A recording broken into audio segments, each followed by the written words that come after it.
Method to resolve degeneracy.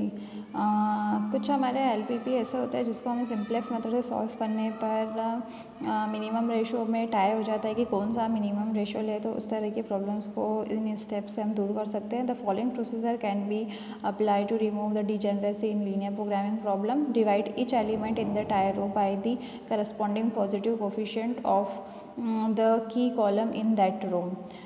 तो इसमें हमें क्या करना होता है, इस पॉइंट को इस तरह से समझ सकते हैं कि ये जो आपने कोई एग्जांपल है, अब इसमें क्या हो चुका है कि मिनिमम रेशो टाई हो चुका है कि ये वाला मिनिमम रेशो या ये वाला मिनिमम रेशो ले, ताकि हमें एक की रो मिल सके। की कॉलम तो हमने निकाल लिया था, बट की रो कैसे मिलेगी, क्योंकि दोनों टाई हो गया है। तो करना ये होता है कि ये जो की आपका कॉलम आया है, इस की कॉलम के जो एलिमेंट है उसको आपको पहले जैसे इसकी कॉलम में 4 आया है तो इस पूरे रो को 4 से डिवाइड कर देंगे, और इसकी कॉलम में 2 आया है तो इस पूरी रो को आप 2 से डिवाइड कर देंगे। इसके बाद सेकंड स्टेप है compare the resulting ratio from left to right, first in the unit matrix and then in the body matrix column by column. इसके बाद आपको ये जो इतना देगा x1 x2, ठीक है, मतलब ये जो x1 x2 है ये बॉडी मैट्रिक्स होगा और s1 s2 वाला यूनिट मैट्रिक्स होगा। तो इसको इस तरह से लिख लेते हैं कि ये x1 x2 वाला जो बन रहा है ब्लॉक वो है बॉडी मैट्रिक्स और फिर ये है यूनिट मैट्रिक्स। तो आपको क्या करना है कि 1 बाय 1 लेफ़्ट टू राइट आपको जाना है, पहले यूनिट मैट्रिक्स में फिर बॉडी मैट्रिक्स में, और मिनिमम रेशियो पता करना है।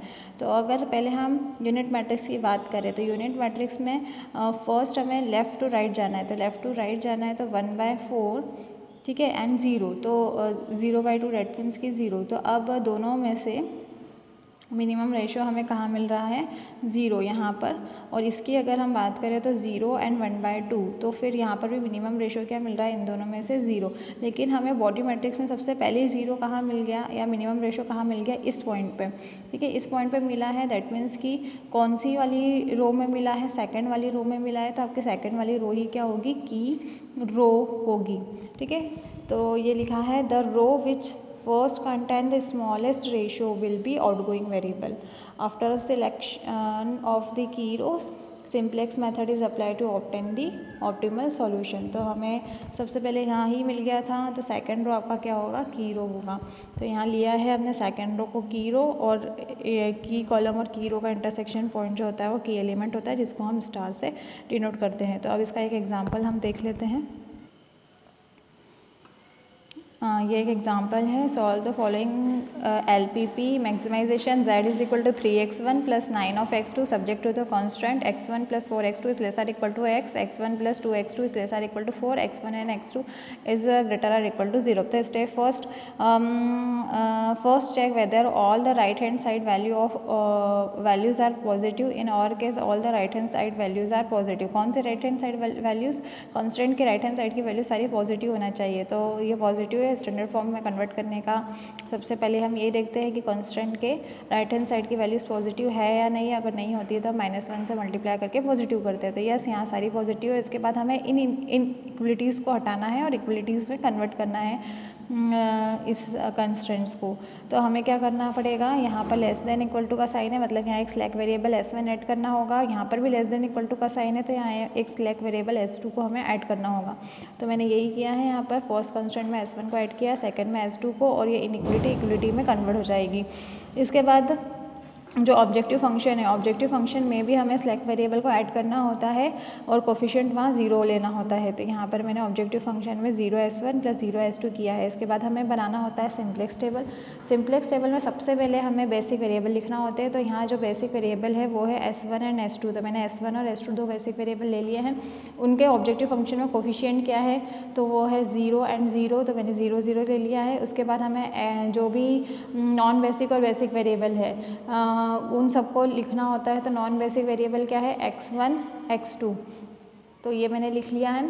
और बेसिक वेरिएबल है s1 s2, तो ये भी मैंने लिख लिया है। अब इन कंस्टेंट्स से इनके कोफिशिएंट देख के लिखेंगे। तो फर्स्ट कांस्टेंट में जो कोफिशिएंट है वो है आपका 1 4 1, और s2 नहीं है तो 0, तो 1 4 1, s2 नहीं है तो 0। इसके बाद जो है सेकेंड कांस्टेंट्स, कॉन्स्टेंट्स वो है उनका कोफिशिएंट है x1 का 1 है, हम 1 लिखेंगे, x2 का 2 है तो 2 लिखेंगे, s1 है ही नहीं तो 0 और s2 का 1 है तो हमने 1 लिखा। ठीक है, उसके बाद हम x भी लिखते हैं तो x भी क्या होता है, जो कांस्टेंट रहते हैं उसके राइट हैंड साइड पे क्या वैल्यूज़ है, तो 8 एंड 4 है, 8 एंड 4 हमने लिख दिया। उसके बाद हम लिखते हैं टेबल के अंदर CJ। ठीक है, जैसा जैसे मैं स्टेप बता रही हूँ वैसे वैसे ही आपको फिल करना है इस टेबल को। CJ जो होता है वो ऑब्जेक्टिव फंक्शन का कोफिशिएंट होते हैं। ऑब्जेक्टिव फंक्शन में x1 x2 s1 s2 का कोफिशिएंट 3 9 0 0 है, तो हम यहाँ लिखेंगे 3 9 0 एंड 0। उसके बाद निकलते हैं हम ZJ। तो ZJ कैसे निकलता है, summation of CB and basic और नॉन बेसिक वेरिएबल। तो फर्स्ट CB का x1 के साथ मल्टीप्लाई करते जाना है एक एक एलिमेंट को और उनको सम करते जाना है। तो 0 का 1 के साथ मल्टीप्लाई 0 प्लस 0 का 1 के साथ मल्टीप्लाई 0 तो 0 आ गया, 0 का 4 के साथ मल्टीप्लाई प्लस 0 का 2 के साथ मल्टीप्लाई तो 0 आ गया। तो एक्चुअली इनिशियल टेबल में जब भी हम ZJ निकालेंगे तो 0 0 0 आएगा। उसका रीज़न ये है कि CB हमारे पास क्या है, 0 0 होता है। उसके बाद हमें निकालना होता है del J। तो del J जो होता है वो CJ माइनस ऑफ ZJ होता है। तो 3 माइनस 0 3 9 माइनस 0 9 0 माइनस 0 0 0 माइनस 0 0। उसके बाद हम आगे की स्टेप पे बढ़ते हैं। अभी हम इनकमिंग और आउटगोइंग वेरिएबल नहीं निकालते, हमारा काम यहाँ पर आकर ख़त्म हो जाता है, ये भी नहीं हम निकालते हैं, यहाँ हमारी एक स्टेप ख़त्म हो जाती है। इसके बाद हमारी स्टेप आती है ये।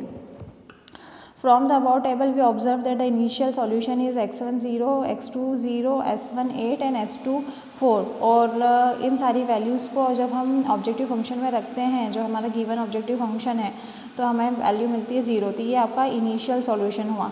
इनिशियल सॉल्यूशन में हमेशा आपको क्या रखना है, x1 को 0 और x2 को 0, मतलब नॉन बेसिक वेरिएबल जो है उसको आपको 0 रखना होता है। x1 और x2 को जब 0 रख दिया तो s1 जो बेसिक वेरिएबल है वो 8 आ जाएगा। यहाँ पर भी जब 0 0 रखा तो s2 जो बेसिक वेरिएबल है वो 4 आ जाएगा। तो इस तरह से नॉन बेसिक को 0 और बेसिक को हम निकाल लेते हैं और हमारा जो ऑब्जेक्टिव फंक्शन की वैल्यू आती है उस टाइम पे वो आती है 0, जो कि होती है इनिशियल सॉल्यूशन। नेक्स्ट स्टेप होता है test of optimality. From the simplex table 1 since all the entries in del J row are not negative or equal to 0 for maximization problem, the current solution is not an optimal solution and we proceed to the next step।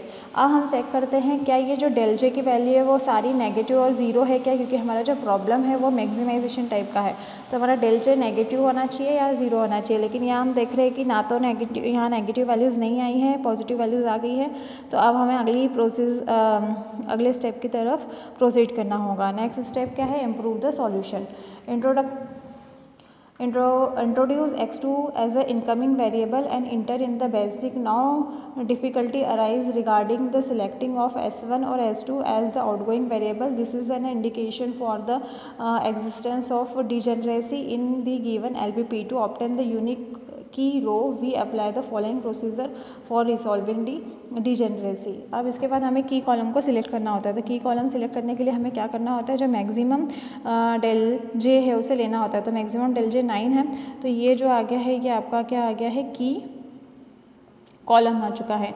अब की column आ चुका है और ये जो आ गया है वो आपका हो गया है इनकमिंग वेरिएबल, मतलब ये इनकमिंग वेरिएबल या तो s1 से रिप्लेस होगा या s2 से।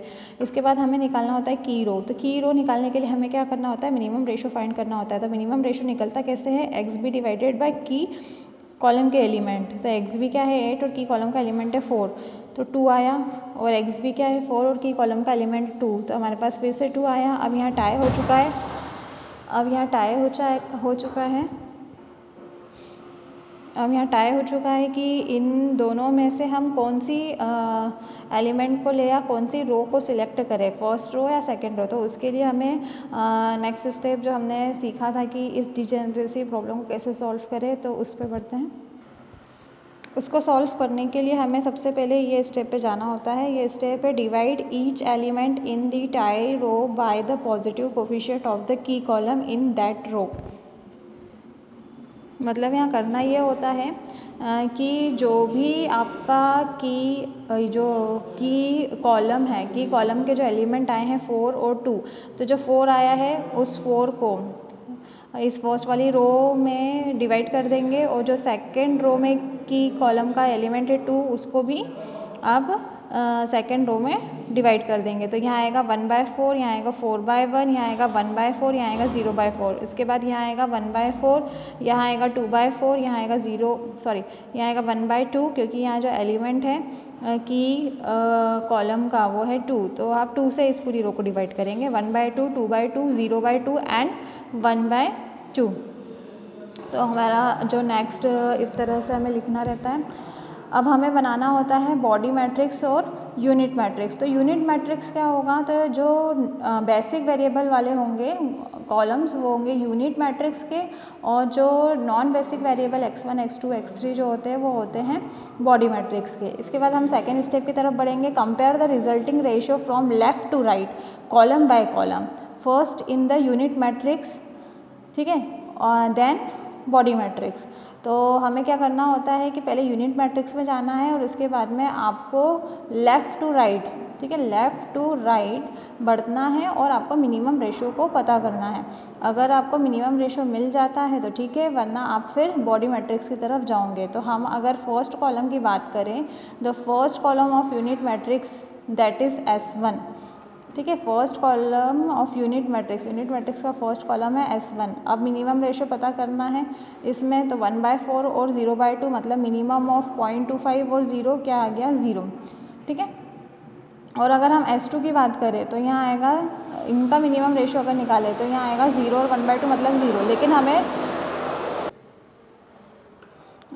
हमें यहाँ पर ही पहले ही 0 मिल चुका है, तो फिर हम यहाँ पर ही मिनिमम रेशियो हमें यही मिल चुका है, तो हम इस सेकंड रो को ही एज ए की रो लेंगे, ठीक है। अब रिवाइज टेबल हम बनाएंगे। तो रिवाइज टेबल के लिए हमें पता है क्या करना होता है, हमें की कॉलम भी मिल चुका है और की रो भी मिल चुका है, ठीक है। हमें की कॉलम और की रो दोनों ही मिल चुके हैं और इनका इंटरसेक्शन पॉइंट क्या आ रहा है 2, जिसको हमने स्टार से डिनोट कर दिया है। अब करना यह है कि जो की एलिमेंट है उस की एलिमेंट को 1 बनाना होता है। तो 1 बनाने के लिए हम इस पूरे रो को काय से डिवाइड कर देंगे 2 से। तो 2 से जब डिवाइड करेंगे तो 1/2 रिवाइज टेबल के लिए 1/2, 2/1 2/2 1, 0/2 एंड 1/2, ठीक है। और इनकमिंग वेरिएबल क्या हो गया है, इनकमिंग वेरिएबल हो गया है x2 और आउटगोइंग वेरिएबल जो हमने सिलेक्ट करा है वो सेकंड रो को करा था S2। तो S2 को हमें हटाना है और x2 को नए वाले टेबल में लिखना है। तो नई टेबल इस तरह से बनेगी। हम बेसिक वेरिएबल लेंगे, बेसिक वेरिएबल में S1 रिप्लेस नहीं हुआ है, S2 रिप्लेस हुआ है। किससे रिप्लेस हुआ है, x2 से, तो हम x2 लिखेंगे। और x2 का ऑब्जेक्टिव फंक्शन में जो कोफिशिएंट है वो है 9, तो 9 लिखेंगे। और S1 का 0 था तो 0 लिखेंगे। इसके बाद हम x1, x2, S1, S2 लिखेंगे। तो और इसमें जो सेकेंड रो है सबसे पहले उसको लिखेंगे, क्योंकि हम सेकेंड रो को क्या कर रहे हैं, जो हमारा की रो और की कॉलम का इंटरसेक्शन पॉइंट आया था यहाँ पर, इसको 1 बना रहे हैं। तो इस पूरे को 2 से डिवाइड कर दिया। तो यहाँ 2 से डिवाइड कर दिया तो 1/2, 1, 0 एंड 1/2 लिखा। और x भी को भी 2 से डिवाइड करेंगे, 4 से 2 को डिवाइड करेंगे तो यहाँ पर आपके आएगा 2। उसके बाद हमें फर्स्ट रो में भी चेंजेस करना है। तो फर्स्ट रो में किस तरह से चेंजेस होते हैं कि जो भी आपका की एलिमेंट आता है उसके ऊपर आपको 0 बनाना होता है।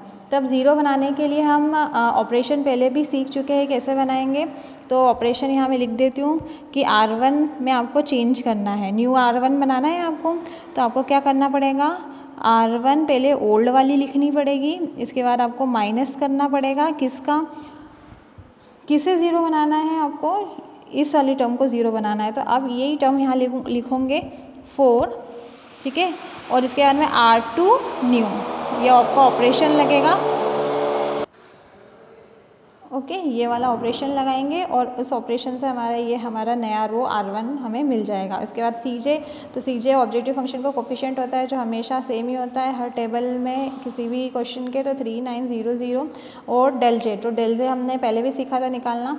फर्स्ट कॉलम का CV के साथ मल्टीप्लाई, फिर सेकेंड का, फिर थर्ड का, फिर फोर्थ का। तो 1/2 × 0, 0 प्लस 1/2 × 9, तो आपका आ जाएगा 9/2। ऐसे ही 0 × 0, 0 प्लस 9 × 1 9, तो यह आएगा 9। इसी तरह 1 × 0, 0 प्लस 9 × 0 0, तो यहाँ आएगा 0। इसी तरह -2 × 0, 0 प्लस 1/2 इंटू 9/2। अब निकालना होता है डेल जे, तो डेल जे कैसे निकलेगा, फॉर्मूला होता है सी जे माइनस जेड जे। तो 3 - 9/2 - 3/2, 9 - 9 0, 0 - 0 0, 0 - 9/2 माइनस ऑफ 9/2।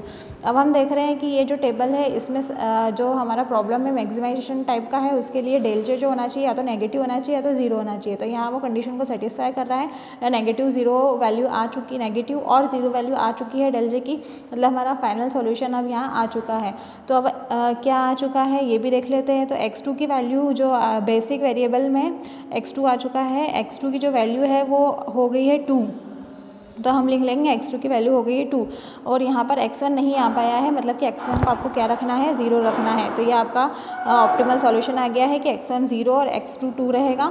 और मैक्सिमम वैल्यू क्या होगी उस ऑब्जेक्टिव फंक्शन की, तो जो भी हमारा ऑब्जेक्टिव फंक्शन था क्या था, 3 प्लस 9 उसमें x1 और x2 की वैल्यू को आप पुट करोगे तो 3 0, 3 × 0 प्लस 9 × 2, दैट मीन्स कि 18। इस तरह से आप इस प्रॉब्लम को सॉल्व कर सकते हैं।